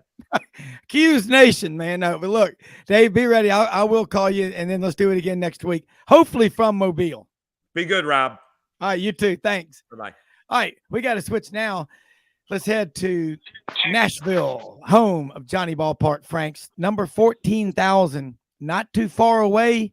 It's too early for the drum roll because it's usually 2 interviews at a time. He's interviewed more Heisman Trophy winners than any living American or foreigner, as the Floyd R. Turbo would say. That is Johnny Ballpark Franks. Does a great show Mondays, 5 to 7 p.m. on the UMP in Huntsville. Without a doubt, the smartest city in Alabama. Home of Phil Thompson, Ray Mooring, Andy Kelly, a lot of great Americans that I went to Auburn with. Johnny Ballpark Franks, you have the best name of any guest we ever have. How you doing? I'm doing well. It's also the home area of Howard Cross. And you go, who's Howard Cross? Well, thank you very much. And, more than that, he's the only Giant to play in both the 1990 Super Bowl, the team that beat Buffalo when Scott Norwood missed that field goal, that 91 Super Bowl, the 90 season. Yes. And the 2000 Super Bowl for the Giants. And there's only 2 players who have played more games in a Giants uniform than Howard Cross. You know who they are? That would be Eli Manning. That he's number 1. And Lawrence Taylor? Close, but no. Michael Strahan. And other than those 2, Howard Cross, number 3 on the list, and he's still very much involved in the NFL. He's the part of the Giants radio network each and every week, and he was my guest yesterday on the show. So the pride of New Hope High School there in the Huntsville area. I was going to say, on the way from Huntsville down to Gunnersville, you go through New Hope. And I remember, you can remember all these guys, Ozzy Osbourne, Leeton, Alabama, Colbert County High School, same place Phil Vargas. Ozzy Osbourne played football? No, I'm sorry, Ozzy Smith. You mean Newsome? Ozzy Newsome. I'm going to say Ozzy playing football, maybe soccer, and I don't know how good he would have been at that even, but that's all right. Speaking of Ozzy Smith did come to, he was doing some speaking, repping for John Hancock Insurance Company, came to our office at Regions Morgan Keegan one day in the afternoon and spoke to us, and everybody wanted him to do the backflip flat-footed, but he had on a suit, so it was kind of difficult, but I apologize for that. Ozzy Newsome. Yes. That's funny, though. I like that. Ozzy Osbourne with the catch. People listening, what's unfair, people listening go, how did he get that wrong? I mean, when you do this every day, and luckily now I only do the weekly show, and which means there's more pressure now, because at least if I have a bad show, if you were doing the everyday thing like I used to and like you do, you can make up for a bad show the very next day. Now I'm like I'm like a starting pitcher. When if I have a bad show, I have to suffer for 7 days until the next one, and so that's why I always try to be up for and give my best effort. I want my last show to always be my best show, and that's the bar that I always try to raise. But we make mistakes, we mess up names. It happens. You just go back and watch the old Bear Bryant show and getting names misplaced from decades. Yeah, that's Johnny Finkelstein out there on the tackle there. Give me some more of them golden potato chips out. But he's a good kid. Coach, Alabama looked really good. Homecoming today in the capstone, and here comes the Tide out on the field. And yeah, that was who was playing out there? Mississippi Southern out there. You can't. Well, I remember. Well, every once in a while, and this goes back to those who've been following football for a while, back when Howard Cosell was still doing Monday Night Football, early 80s, he would call his grandkids little monkeys. Well, on air, and this was a time, early 80s, where, and I understand why there was an uproar, mainly because of the fact that, I mean, hell, even today, we are still talking about where, from a racial standpoint, we still have a lot of work to do. But then go back to, 40, plus years ago, and he actually referred to a African-American running back as, look at that little monkey go. And so Garrett, you remember, well, I can't remember who it was, Joe Washington, one of those guys, but maybe it was Garrett. But the point I was making is they tried to pick on Howard Cosell and say, look at, he's being racist and he's this and all that. Well, then they picked the wrong guy, because Howard Cosell was, when you think about what he was doing, he was putting himself out there years before anybody else would, as far as trying to, improve, relationships as far as between black and whites. And so they picked the wrong guy, and so many African Americans came to his defense. In fact, I remember the running back. I don't remember who it is. Like I said, it was Joe Washington and one of those guys. But he made the points. I'm just glad he's talking about me on the air. So, it's. No, go ahead. I'm saying I watched every Monday Night Football game growing up from the early 70s. And you're absolutely right. They were stars up in that booth. Howard Cosell, Don Meredith, and Frank Gifford. And it was so much fun. It was watching the game with just a bunch of alpha males. And then Howard Cosell, just the comb over and that head rug of his, it should be it should have been inducted into the Hall of Fame on its own. I mean, it was that good. And I watched Peyton Manning when he did Peyton's Places during the virus, and he was imitating with Al Michaels Howard Cosell on Monday Night Football, and he dressed up just like him with the golden jacket and all. That was one of the Peyton Manning has a future. He and Eli and Cooper, they're funny. They're deadpan funny. Well, Peyton's funny. Eli tries to be funny, but Peyton is actually funny. I would go back to when he was on Saturday Night Live, and I loved his skit out there on the playground playing with the kids in football. I mean, it's hysterical. And not many people can pull off dry humor. Dry humor is one of the toughest things to do, in my opinion, than just straight out humor. And he does it so well. Yeah. Oh, he does. And, you're talking about why we love watching the games on TV. Howard Cosell's great interviews with Muhammad Ali and just so many. But speaking of the Heisman trophies, former Auburn Sports Information Director Buddy Davidson, who passed away this past year, told me when I met him in April of 1981 at an Auburn baseball game, sitting on the old aluminum bleachers. And he was telling me about the Heisman campaign, 1971, the lead up that summer with Pat Sullivan. He said, we went to New York. That's what you used to do. you took the road show and talking to Howard Cosell, and Howard Cosell said, buddy, how do you think a player from Auburn, a private school in Atlanta, is going to win the Heisman Trophy? Well, Howard, Auburn's a state school.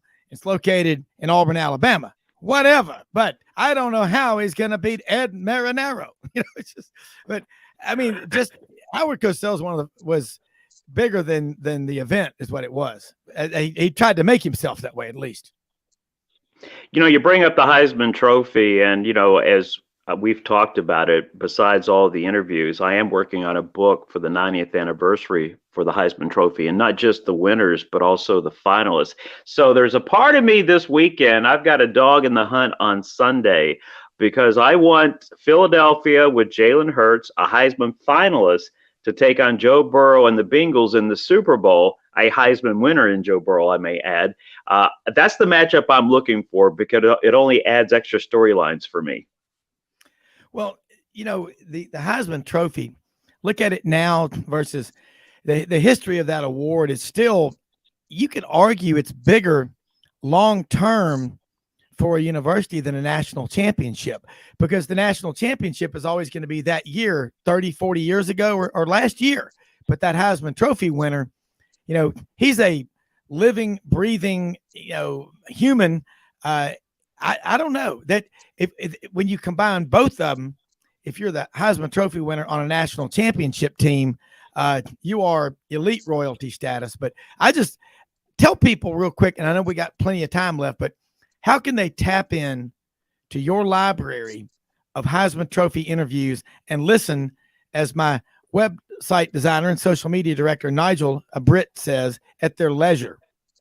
This is my project to complete by the end of March, and that is to be able to send people to one particular place to be able to go back. I mean, you can Google my name with Heisman Trophy winners and find them on that, that way. I'm trying to get them organized to the point where you can go to one site and go straight down and play whichever one you want. It's amazing too about the Heisman Trophy, because, the first 10 years, nobody really knew what it was. I would say it wasn't until probably late 50s, early 60s, where the Heisman Trophy became something that everybody could embrace. It's not like today where you got ESPN and Fox Sports and everything else, where you keep up with just your, 24 hours a day, there's sports. Back then, I remember a conversation with Johnny Lujak from Notre Dame. I had him on my show when he was 95.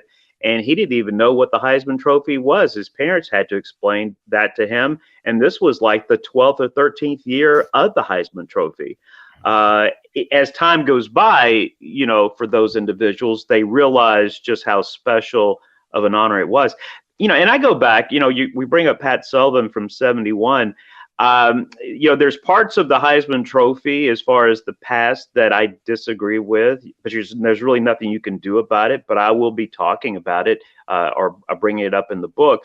The fact, like when Pat Sullivan won, there were still regular season games to go. So the debate, oftentimes is why not wait and give the award out after bowl games? Heck, I would be happy from a historical standpoint to have waited to give the Heisman Trophy out after all the regular season games were played.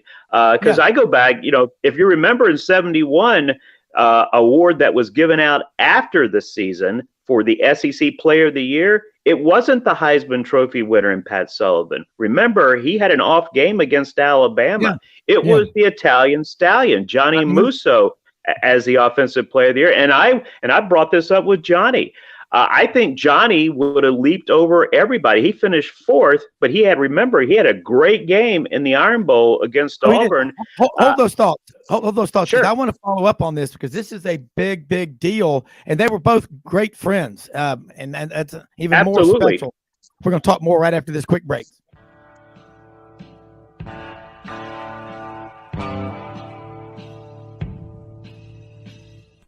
Red River Ford and Toyota, located in Wynne, Arkansas. If you're in the market for a new or used car, truck, or SUV, call, go online, or drop by and see them. Located 45 minutes from Memphis, go off the 4-city exit on I-40 and go north about 15 minutes on Highway 1. Easy to work with and still believe in customer service. If you live out of town, they will deliver your vehicle to you. redriverfordtoyota.com. Just see what they can do.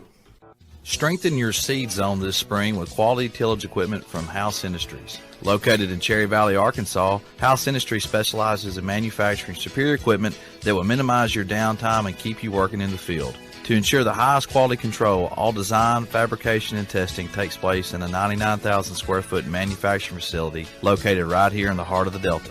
Locate your nearest House equipment dealer online at houseindustriesinc.com. House Industries, breaking ground. Sidelines with Rob Browne. Talk sporty to me.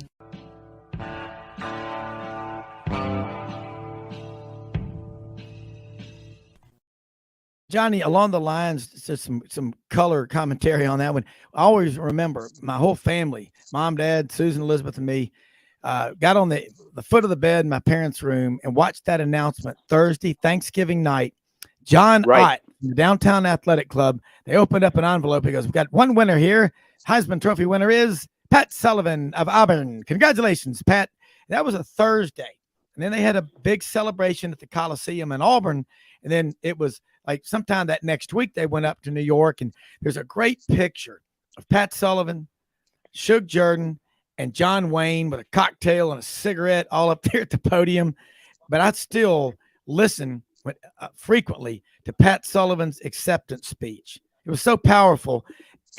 But talk about Johnny Musso, because his nephew, John Musso, was a Sigma Nu with me at Auburn from Mountain Brook. But that just great story, and one of the great legends of college football. Johnny Musso is one of the more humble guys you ever want to be around. But if you recall, as you brought up, the announcement was made on Thanksgiving night. Well, a day and a half later, we had the Iron Bowl, and, matching up Alabama and Auburn. And Bama, if you recall, blew out Auburn 31-7. Johnny Musso rushes for 167 yards. He's on the cover of Sports Illustrated, leaping over the line for a touchdown. And, because the Heisman votes and the Heisman Trophy was given out before the regular season, Johnny Musso finishes fourth behind Pat Sullivan, Ed Marinaro, and Greg Pruitt from Oklahoma. Well, Greg Pruitt, if you recall, struggled against Nebraska earlier in the day on Thanksgiving Day. And so one of the reasons why Musso was named the SEC Player of the Year is because the award was given out after all the regular season games were played. I will say, because of what transpired that final weekend, I think Musso had an outstanding opportunity to leapfrog all three of those individuals and finish first and win the Heisman that year. And I go back to the mid-'90s. If you want to make the argument about how about waiting until after bowl games, Tommy Frazier would have beaten out Eddie George for the Heisman Trophy if the award was given out after bowl games. I'm okay with waiting till after regular season games, even after the conference championship games now. I don't think you have to wait necessarily for after bowl games. But I just wish, if you could go back in history just a little bit. I mean, everybody thinks that Doug Flutie and the Hail Mary, when they beat Miami on that day after Thanksgiving, that's what sealed the Heisman Trophy for him. Absolutely not. We didn't have the internet back then, and all the voting, most of the votes were already in for the Heisman Trophy before Miami and Boston College took the field that day in South Florida. Well, it was, and 1984, it was Black Friday, if I'm not mistaken, the Hail Mary from Doug Flutie. And the Heisman Trophy, I guess it took a real change in 97 when Charles Woodson won. But, hell, he had a 17-year NFL career like Peyton did. They both played forever. It was like the networks and ESPN were just bound and determined to move heaven and earth and everything else to make sure that, an SEC guy didn't win the Heisman Trophy. So, I mean, there's a lot of politics involved in it, but I always think about the Heisman Trophy, and I think about high character, how sacred that trust is, that brotherhood. And I don't know, I see behavior out of some of these Heisman winners now. They're spoiled brats and narcissists. I wouldn't give you a nickel for Caleb Williams, what he painted on his fingernails. And I mean, that's not good sportsmanship. And I want it to be about the right things. I mean, there are people nowadays that don't even recognize what it means to be an Eagle Scout. I mean, short of being a qualified Marine sniper, That's about as big a deal as there is to be an Eagle Scout. Heisman Trophy winner is supposed to represent all that's good about character, leadership, being a great teammate. And you've had a chance to interview more of these Heisman Trophy winners than anybody. With that being said, who are the 2 or 3 most impressive individuals you've ever interviewed that just make you love college football all the more? I go back to a couple. Mike Garrett, the first winner from USC, he won right before O.J. Simpson won for Southern Cal. Mike Garrett went on to become, besides a career in the NFL, he was also the first Heisman Trophy winner ever to score a touchdown in a Super Bowl. He did it for Kansas City when they knocked off Minnesota in the 4th Super Bowl. He went on to become athletics director at Southern Cal as well. I've always been impressed with Mike Garrett. And, and my favorite college player of all time, other than Johnny Musso, is Doug Flutie. And I think it's mainly because of the fact that everybody always told him, too short, can't do it, forget about being successful for a, Division I team. Well, he proved everybody wrong there. I mean, Boston College, especially his final year, a break here or there. We always talk about some of these, like Alabama this year, losing 2 games on final plays of games. We go back to, Doug Flutie and Boston College, a play here or there. We're talking about Boston College could have won a national championship under Doug Flutie. But the fact that he is a smaller guy and that never stopped him, never stopped his will, never stopped his belief that he could get it done, not only in college, but also professionally, that really stands out to me as well. So I would say Mike Garrett and then, of course, Doug Flutie. And then finally, the Heisman Trophy winner that everybody just loves to move towards would be the General Pete Dawkins, who had an incredible career at Army, had an incredible career in the military, had an incredible career after getting out of the military as far as in the private sector. General Pete Dawkins from the late 50s, he would be obviously high on that list. And he's one that's mentioned often by other Heisman winners. When he's around in the same room, they love hearing stories that General Dawkins still has to tell. Yeah, and you can't hear enough of it. I got to interview a lady last Friday over in Stuttgart, Arkansas. She's being inducted into the Arkansas Waterfowlers Hall of Fame, and that's pretty incredible. She's 97 years old, and they had the full, documentary production film crew with all the screens and the lights and everything. They wanted me to interview her. I've known her a long time through the Mid-South Hunting Retriever Club. Gail Camp is her name. 97 years old. Her husband passed away in 2021.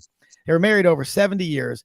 Duck hunted together every day of the season over around Weiner, Arkansas. She still hunts and can still blow a duck call. And it was one of the most incredible privileges to get to interview her. And it's something that you and I both know, when somebody is telling a story and it's so powerful and they're so real, don't say a word. Just let them keep going. Even if there's a pause, just let them keep going and they'll finish it. That's what you got to learn to do. So she broke down in tears 5 different times about what duck hunting and outdoor life means to her. We took her over to the Rich and Tone factory there in Stuttgart next to Max Prairie Wings, where they make all the duck calls. And it was about 150 people in there in the tap room. She blew the duck call. People recognized her because of the jacket she had on from all of her world championships as a duck caller over in Stuttgart. She got 5 different ovations from the people in there. I mean, you think about that at 97 years old, and her induction is March 2nd up in Jonesboro, Arkansas Waterfowler Hall of Fame. And it's a who's who. It's like the Heisman, but you get to interview all these people, man, and you get to talk to them and hear their stories. Here's one I got to ask you about. Have you ever interviewed Roy Kramer, former SEC commissioner? Oh, absolutely. In fact, even after he is retired, he's retired to east part of Tennessee near Maryville, Tennessee, yeah. and where he lives is an area where my wife's mom and dad live, and so I've had him on. I think the last time I had him on was about 2 years ago, but still, I still stay in touch with him, and what an incredible story. And when you think about all the innovations, going from, bring in the BCS system. I mean, remember Roy Kramer was AD at Vanderbilt before getting the job as the SEC commissioner. And so think about the landscape, how that changed with the success. Remember, everybody was doubting the SEC championship game, mainly because they felt like no team from the SEC would ever win the national title again because of that, because the chances of a team going undefeated, knowing you're throwing that extra layer there. Well, look how that has been proven to be so false over the last, 20 plus years. Yeah. Hey, listen, man, hang on. We want you to stay with us if you can, because if you got to go, I understand. But Jordan Hill, 24/7 Sports, covers Georgia for us over in Athens, is going to join us here in a couple of minutes, and love to have you stay on. But while we're still with you, before Jordan comes on, these interviews are so powerful.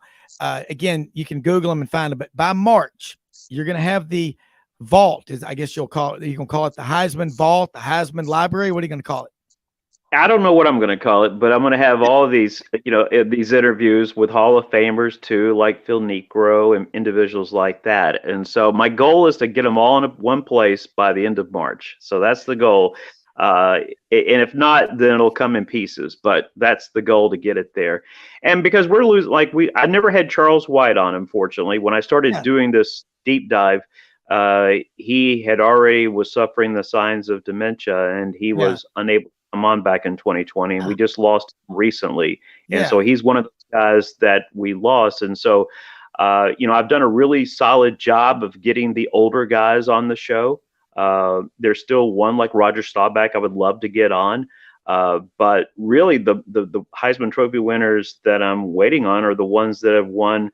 I have, here and there, but over the last 20 years, those are the guys I need to get on. But I've did a really good job from everybody from, as I mentioned, Johnny Lujak, who won in the late 40s till 2000. I've really done a good job of filling in the holes with all of those individuals.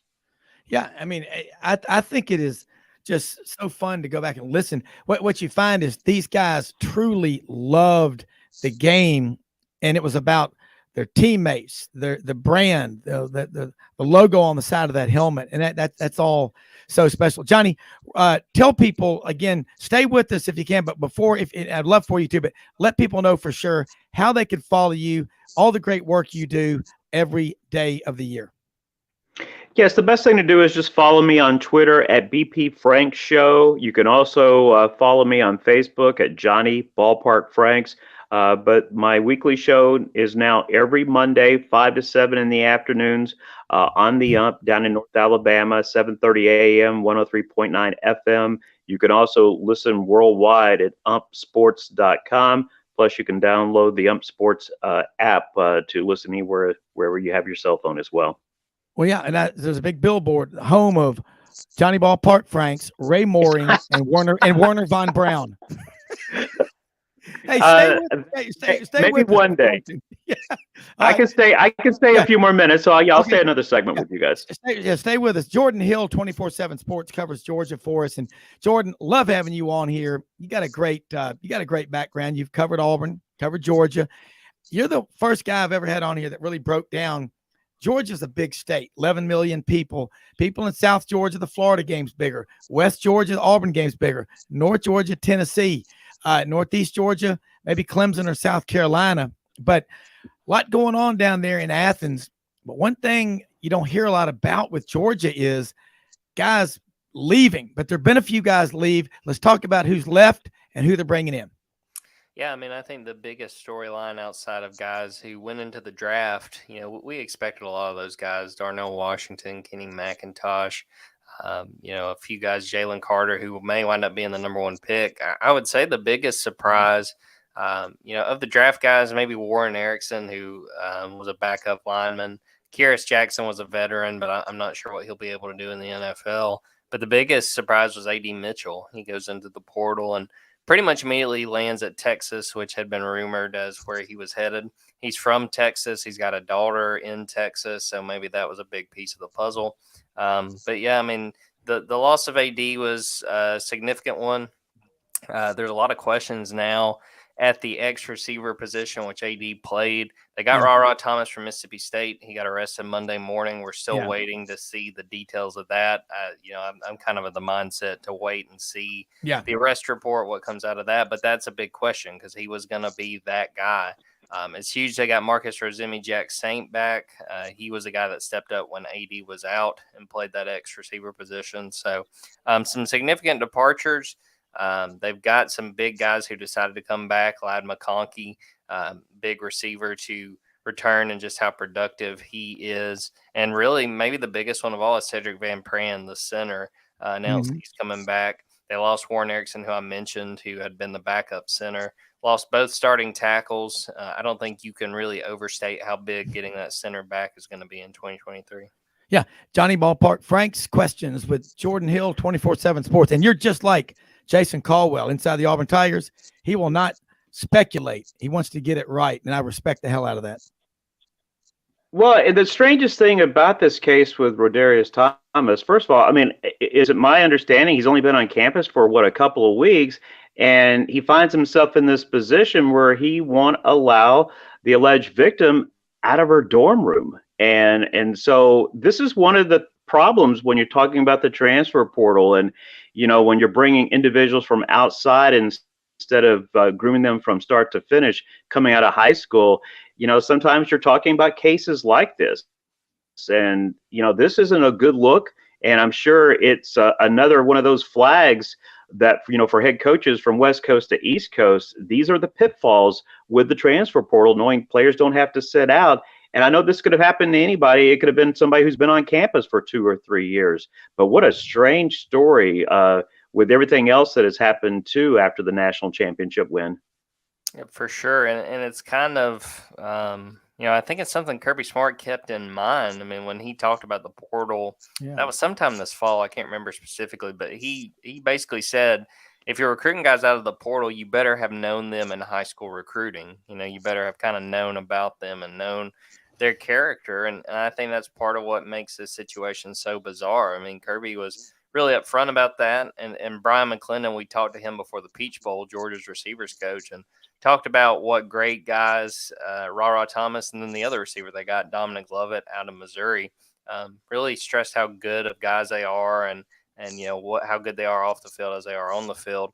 Again, like I said before, we'll see what comes out of this case, and it's kind of just starting, but definitely something that you do have to keep in mind when you're looking in the portal, what kind of people you're bringing in. And maybe as a result, depending on how this plays out, maybe Georgia kind of tweaks how it looks at the portal. It's one of those situations where we'll just have to wait and see. Yeah. Hey, do we know how long the relationship? I was just going to ask, do you know how long the relationship was with Rodarius Thomas and the alleged victim? Because for someone to get arrested over something like this, and if it had only been somebody that you have known for a couple of weeks, that would send major flags for me. Yeah, let's hold that. Let's get that answer. We're going to take a quick break. Jordan, let's take a quick break. I wanted to get that answer. We'll be back in 1 minute with Jordan Hill, Johnny Ballpark Franks on Sidelines. Hey, y'all. It's Ainsley from Hewlett & Dunn. Just coming to let you know about our new collection of boots. It's going to be our dress boots. They're the Horsepower collection, and they're genuine exotic leathers and really comfortable. Comes in all different sizes and patterns, so come check them out.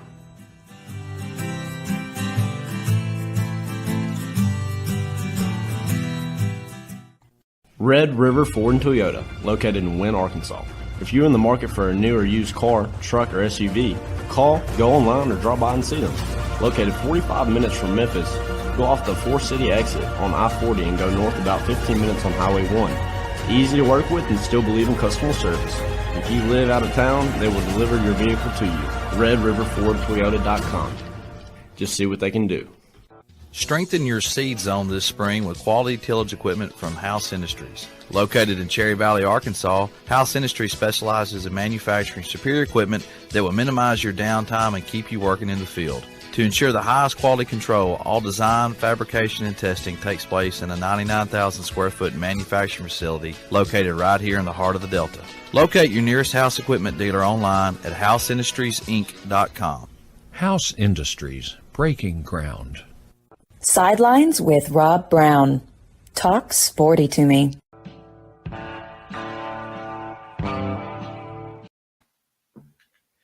All right. That was a good question going into the break from Johnny Ballpark Franks to Jordan Hill. And Jordan, if you remember it, and it was about a minute break there, but let's see what you think.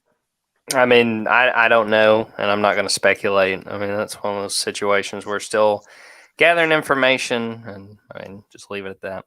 Yeah, I got you. Jordan, along the lines of what you're saying with Kirby Smart, if you didn't know these guys in high school, it's very, very iffy.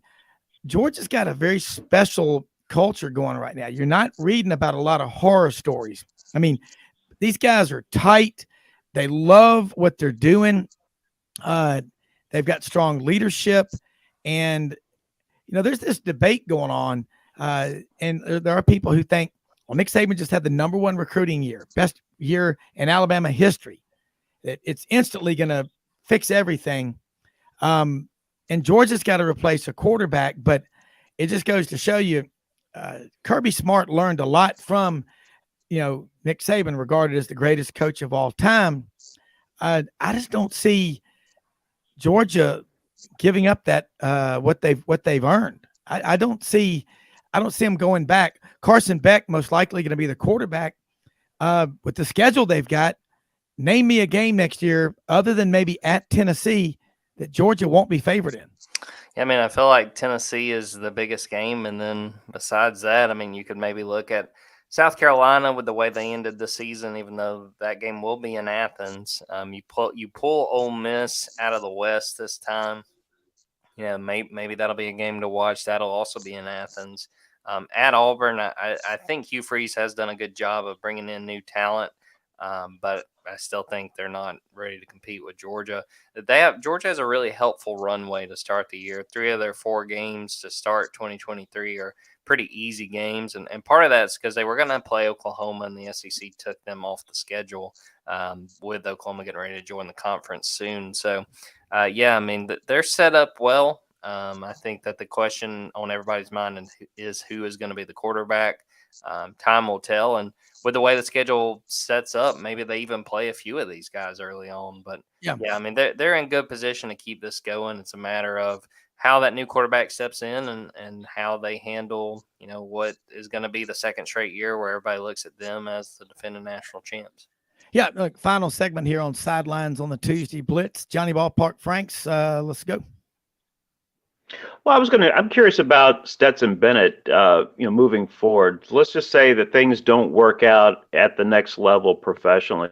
What does Stetson Bennett, as far as his place for Georgia, could you see Stetson Bennett one day being a part of that coaching staff? How does Stetson Bennett fit in as far as Stetson and Georgia moving forward?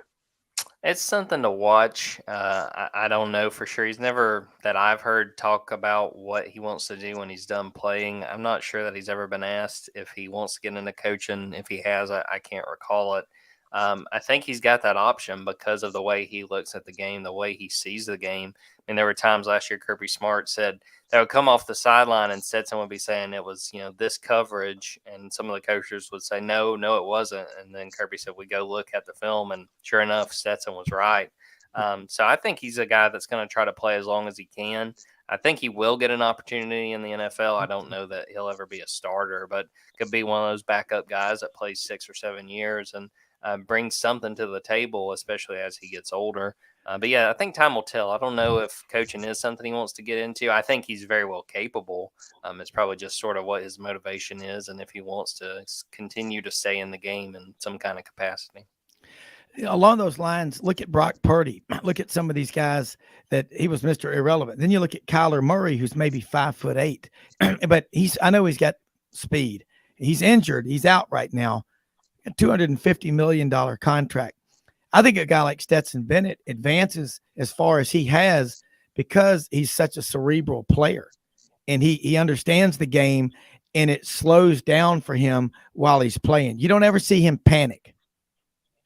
He strikes me. I make a lot of comparisons, and Russell Wilson, Drew Brees, some of those guys that don't have the height and got knocked for it but made up for it with their ability to see the field and to be able to make plays. And Kenny McIntosh leading up to the Peach Bowl, he compared Stetson to Drew Brees. And I got to imagine that, it's got to be a pretty big honor for Stetson given everything Drew Brees has done. I think somebody is going to draft him. I don't think it'll be probably until maybe the 4th or 5th round, but someone's going to fall in love with what he brings to the table and say, let's roll the dice. Let's see what this guy can do. I'm not convinced he's going to be a multi-year starter and like a all Madden, all pro kind of guy like a Drew Brees or Russell Wilson, but I think he can hang around. I mean, he's been counted out so many times before, and why stop now? Yeah, I agree with you. And Johnny, who would you compare him to that's playing in the NFL right now? See, I think that you're talking about uncharted waters from that standpoint. I think he brings I think Stetson Bennett is Stetson Bennett. I mean, how do you compare him with anybody else? I do believe that, I guess, from the standpoint of what Tom Brady has played with his entire career, that chip on his shoulders, I think Stetson Bennett certainly has that factor, and maybe that's the thing that motivates him, fuels him his entire career, however long it is. Yeah. I mean, Jordan, I don't. That's why I asked him that question, because I can't think of anybody. He's Stetson Bennett. He's different, and I think mentally he's one of the toughest guys out there in the draft. What's gonna scare him? Oh, nothing. And I think he's going to be a guy that is going to prepare the right way, but is probably going to come into whichever NFL franchise drafts him or signs him in the event he goes undrafted and say, I got nothing to lose. Let's let her rip. And again, I'm not predicting he's going to be holding a Lombardi trophy anytime soon, but I think he will play in the NFL for a while. He's done too much at this level with the level of competition Georgia has. He wasn't playing cupcakes every week. We saw what he was able to do, and I think he'll be able to stick around for a bit. Yeah.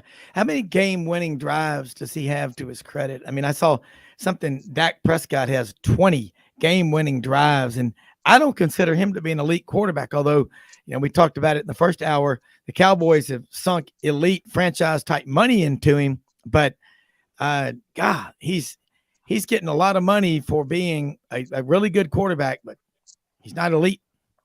Yeah, there's a few. I mean, obviously the Ohio State game this year was a winning drive. You think about the Alabama game, but a lot of those situations, Georgia wasn't playing from behind. Georgia had the lead. So, I don't know the number offhand, but there's not really a ton of drives you can point to and say game was on the line and he led them down the field and they scored. But that's a credit to Stetson. A lot of the time they weren't put in that situation. Yeah, and Kenny McIntosh. Here's the thing: all you have to do is look back at the national title game at the end of the 21 season. I mean, here's Alabama looking like Alabama's going to win another national title, and look what Stetson Bennett did on that drive after a negative play, responds with a touchdown, and so in the final 9 minutes, that's when Stetson Bennett showed up, and that's why Georgia was the national champs in that 21 season. Yeah, after a fumble that everybody watching it went, here we go again. And right, exactly. Right back. Yeah. And looking now in college football, Jordan, address this one, and I want to hear what you say, and then, Johnny, but why do people, this narrative, Georgia wandered in the wilderness? And as an Auburn guy, them and Alabama are it. You got to beat them. They are elite programs, but it was that 41 years between national championships.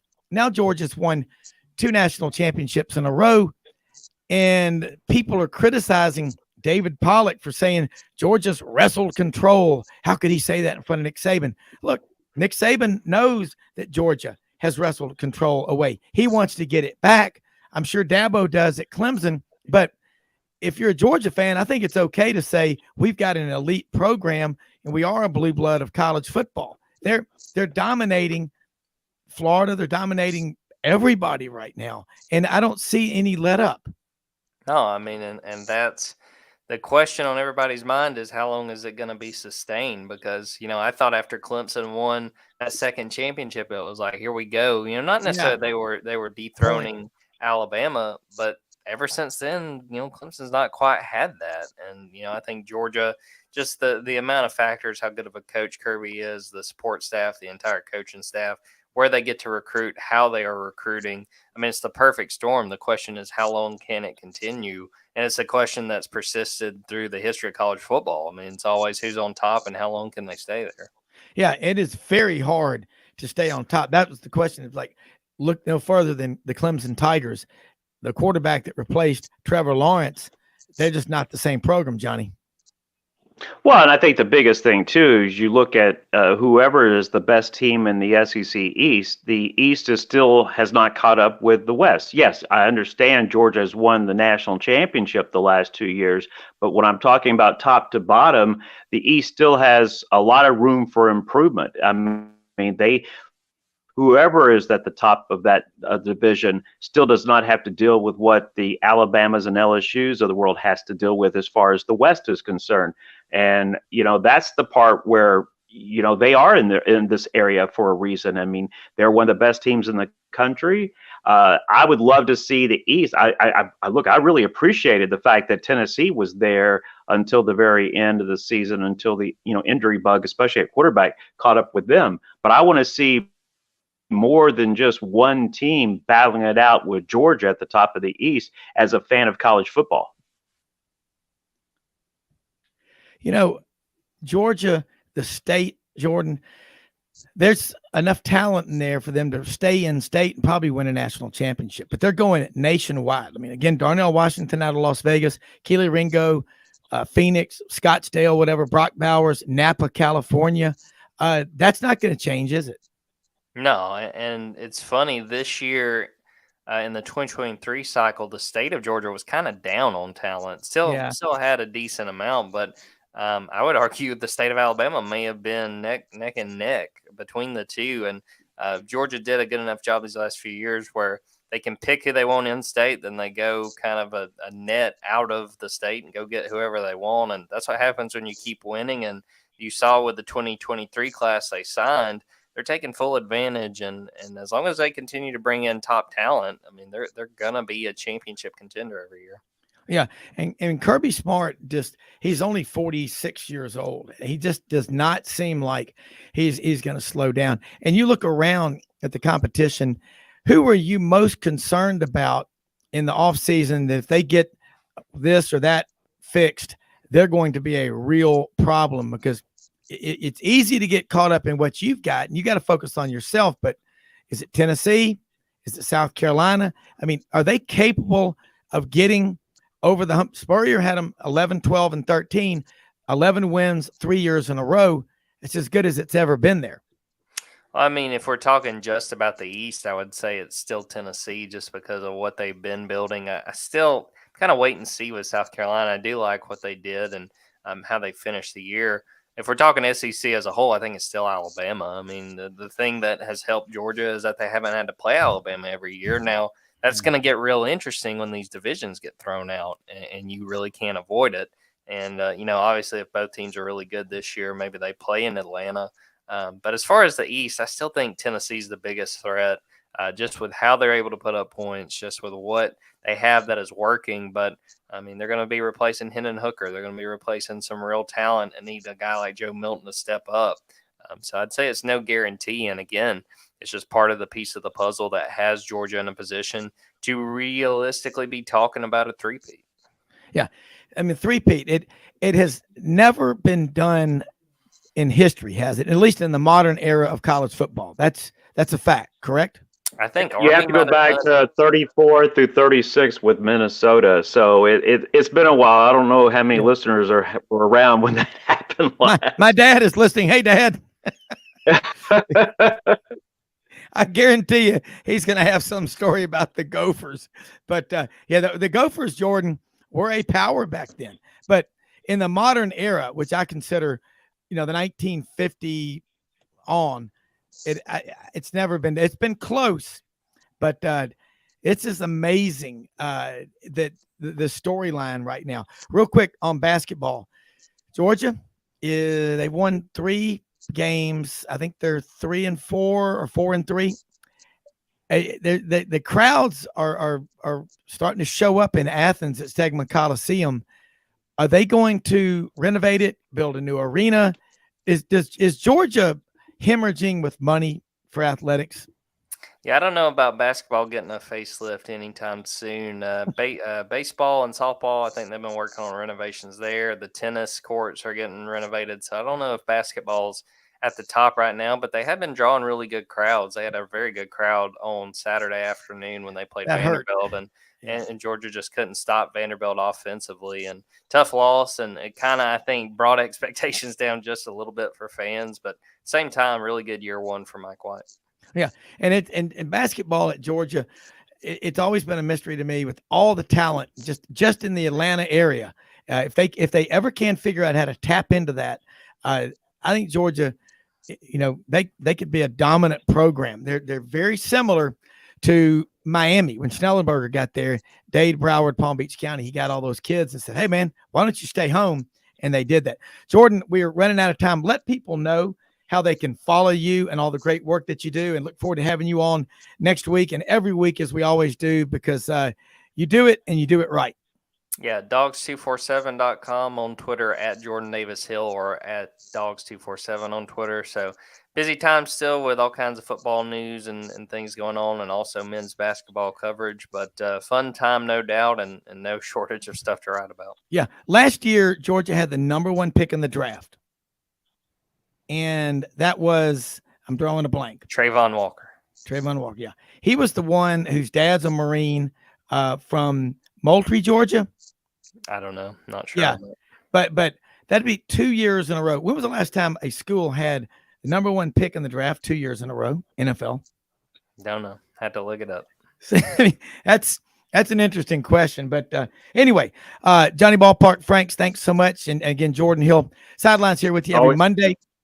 Yeah, I absolutely love it. Monday through Saturday. Check us out, sidelines.live, Facebook, YouTube, Twitter. Follow us on Twitter at sidelines_live. Most often we see the face of Christ in the least among us, and go out and help people with the expectation of getting nothing in return. Don't give to get, give to give.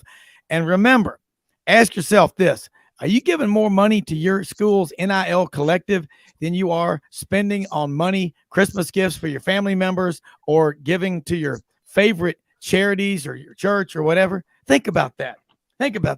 Did you ever get paid before you did the job? It's interesting. We're going to talk about it. Got a great lineup for us tomorrow. But again, until then, have a great one. And Sports Radio 104.7 FM, Cookeville, Tennessee, new affiliate on the Sidelines Southern Sports Network. Thank you. Up on the Cumberland Plateau. We'll see you tomorrow.